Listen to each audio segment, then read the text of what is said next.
Head coach of the Alabama Crimson Tide softball team. Good morning, Coach. Gary, you are damn good. You know that, right? I'm trying. Hey, man. Congrats on the award, too. Thank you so much. Appreciate it. Before we talk softball, though, buddy, I got to ask you, proud graduate, 1988, Northern Iowa. What in the world? None of us have ever seen anything like it. First of all, where were you watching the game, and what was the meltdown like for you watching it all unravel for Northern Iowa against Texas A&M in those final 42 seconds? Well, first, their coach is, everybody here would love him. Class. Just the nicest guy. You know, low-key, low ego, just a hard-working, good guy. Grew up in a small town in North Dakota. You know, just the nicest guy. But anyway, I'd gone home to Iowa after California, took a red-eye. My sister had a knee surgery, and then just to see my mom. And so my mom and I were actually sitting about 5 minutes from campus where she lives, from Northern Iowa. You can see the Unidome where she lives, where they play football. So we were watching it, and, you know, it's one of those things, I think, as a coach, where you see it, and it's like, oh, crap, this isn't going to be good. And after every turnover, it was just like, you know, I'm screaming, probably waking people up around her. And it's just one of those things in sports that you just hate to see happen, especially to your team. But you just, it's one of those things you feel helpless because you don't know what to do. And I mean, I called their director of ops is a buddy of mine, and I texted him and I said, you know, dude, I'm so sorry. And he said, I wouldn't wish that upon anybody. And it's just one of those things that happens in sports that you just hate to see. I guess, though, from a coaching standpoint, it's that old coaching adage that it's never over until it's over. And I guess every coach in America has probably used that as an example now with their teams, regardless of sport. And, you know, you're sitting there and you watch their really good point guard. And, you know, he got the ball in the corner where they trapped him, and he tried to throw it off one of the A&M guys' legs, and he missed. And then I think that tied it with about 2 seconds left. But if he just throws it up as far as he can in the air, down over. Court, and you just, you know, you're screaming that, but it's the moment, pressure, all the excitement, and more teams should do that. Just throw it up in the air, because if you heave it up far enough, that's a second, and then when it bounces, game over. You have to, So, but like you said, in the moment, you can freeze up no matter how well you've been coached. Of course, you did get the high of watching the half-court shot to beat Texas, and what a program Northern Iowa's built there. It's you go from the highest of highs to the lowest of lows, and I guess that's March Madness. What we love about sports. All right, let's get to softball, because that's why we got you on here, and I'm going to do my part to pump up this series. And you're an old baseball guy, and so is Aaron Earlywine, and I tell you, I to prepare for this, I revisited his email exchange with the coach from Missouri State. It's one of the nastiest emails I've ever read in my life. I forgot just how bad it is. I mean, this cat is different. So he doesn't mind expressing his opinion. And I'm going to take you back to a couple years ago when you beat him 3-1 at Mizzou, the traditional dog pile to celebrate an SEC championship. He didn't like it. He told the Columbia Daily Tribune, it's Bush League. Certainly they should be glad they won the conference, but they already had it won. Just your thoughts. I know you know him well, and that's just who he is, but Alabama's anything but Bush League, and I know you took offense to that statement. Well, you know, we were celebrating, and the next thing I know, that reporter comes sprinting over to me and shoves a microphone in my face, and he's doing his job, and he goes, and he repeats the quote. And then he says to me, can I have a response? And it kind of threw me back, and I said, this is an SEC championship. You know, this is the toughest league in America. We've won it 4 out of 5 years. I thought that's what you're supposed to do. And that was the first time Sydney Littlejohn had started an SEC game as a freshman. And she dominated them. And it was more of an excitement for her success than it was that we won it.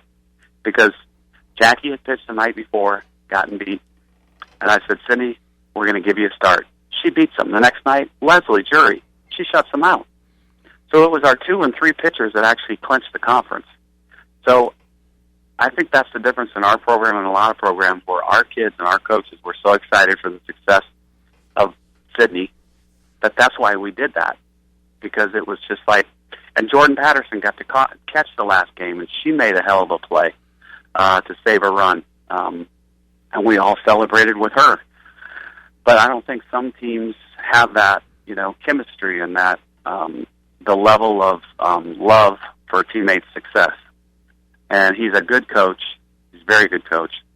But, sometimes he says some things that's unfortunate.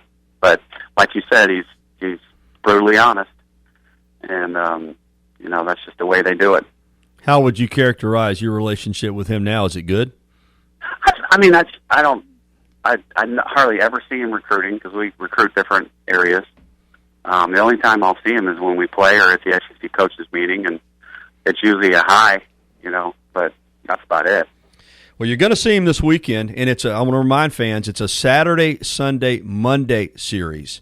Saturday's game on the SEC Network Plus, I'll be on the call with Danae Hayes, and then Sunday and Monday over-the-air TV for the series. And at 6 o'clock. Yeah, and it's 6 o'clock on Sunday, too. Make a note of that, which is kind of an unusual start time for a Sunday game, and on Monday at 6, 2 o'clock on Saturday.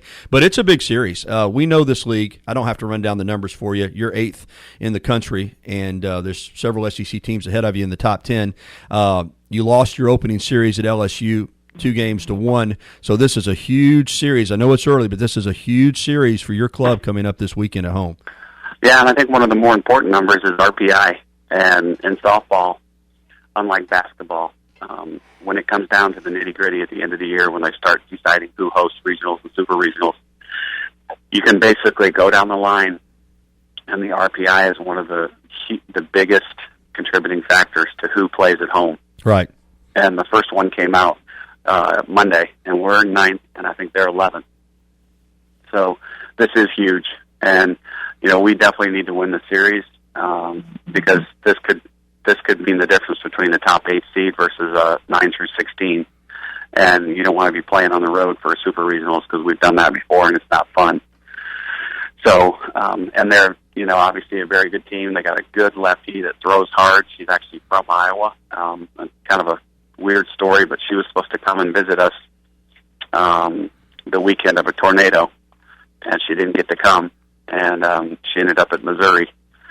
So we have great respect for them. Their top 3 hitters as good as anybody in the country. They're all 3 lefties. It'll just be some really good softball, and I know that our team is going to bring it, and I can't wait for, they haven't played here in an SEC series. They might not. This might be the first. I'm thinking I was thinking the same thing, Coach, before I was trying to remember them being here, and I can't. They had to come one year for super regionals, and we beat them. But I don't remember them in an SEC series. Yeah, I think this might be the first time. Not that the Alabama fans need any more incentive, but you've got it. I mean, it's a huge series, RPI wise, conference wise. So folks plan on getting out there to the ballpark. I want to ask you about a couple players. Get an update on Demi in a moment, but first, Osorio. She took 2 losses at LSU. Of course, that's a tough place to play. But then against Oklahoma, I saw where you said you thought she might have pitched the best game of her career. Took a no-hitter into the 7th in a 0-0 game, gives up a single, and then Knighton beats her with a 2-run home run. But that had to be reassuring to you that coming off those 2 losses to LSU, she turns in a performance like that last weekend in California against a great club. Yeah, and it's not as similar, but I kind of compared it to the UNI game, where Northern Iowa dominated A&M for 39 minutes and 12 seconds. I mean, they're up by 12. Yep. They dominated them. Yep. And like Coach Saban says all the time, are you going to dominate for a quarter, 2 quarters, 3 quarters, or the entire damn game? And they didn't. And she struck out 11 in a row one time, struck out 13, like you said, had a no-hitter going into the 7th, and just one pitch beat her. And she was terrific, and it was so much better than LSU. We were all very proud of her, and we felt bad for her because the offense obviously didn't help her at all. But I thought she was in a really, really good spot. Plus, she had all the people that she grew up around. The girl that hit the home run was on her summer ball team. Oh, my goodness. I didn't know that. Yeah. So, I mean, it was but she had all her friends and relatives there, and sometimes that's a lot of pressure. That's a lot of stress on a kid. And but she handled it like a champ and pitched her butt off. But we just didn't score, and it was one of those typical awesome fast pitch games. Their kid threw well, our kid threw well, and they got the break. So I'm hoping that she continues this weekend because they're just as good. They might be even better offensively than Oklahoma. So it's going to be a tough game for any of our pitchers, really. That's saying something if they hit it better than Oklahoma. But you got 3 good pitchers. That's a strength of your club. We're up against the clock, but I want to ask you for an update on Demi Turner. Of course, Chandler Dare stepped in and done a nice job, but I know there's only one Demi Turner with the elbow injury. You think you could get her back before the end of the regular season? I think so. And, if you knew her, you can kind of tell just the way she plays, but she is probably one of the most competitive, toughest kids we've had. And our trainer says 6 to 8 weeks. Well, knowing Demi, it'll be 4.5 or 5. The team doctor said it was like a bomb exploded in her elbow, and her arm went backwards and went the wrong way. So there was a small fracture, nothing torn though. This was the key. Plus, it's her glove arm, and she hits left-handed, so it's not the arm that she extends the bat with, which were 2 bonuses in terms of the injury. So, and again, like you said too, Chandler was awesome. She hit 500 on the weekend, so I think that kind of lessened the pain to Demi, that somebody else had kind of really picked it up for her. But, I'm hoping maybe May 1st, end of April. So we'll see. It all depends on, how fast it heals. Alabama versus Missouri at the Rhodes House this weekend, Saturday at 2, Sunday at 6, and Monday night at 6. Thank you, Coach. Oh, yeah. Thanks for having me on. I hope everybody comes out. Haley McClenny Day is Saturday as well, so let's celebrate her.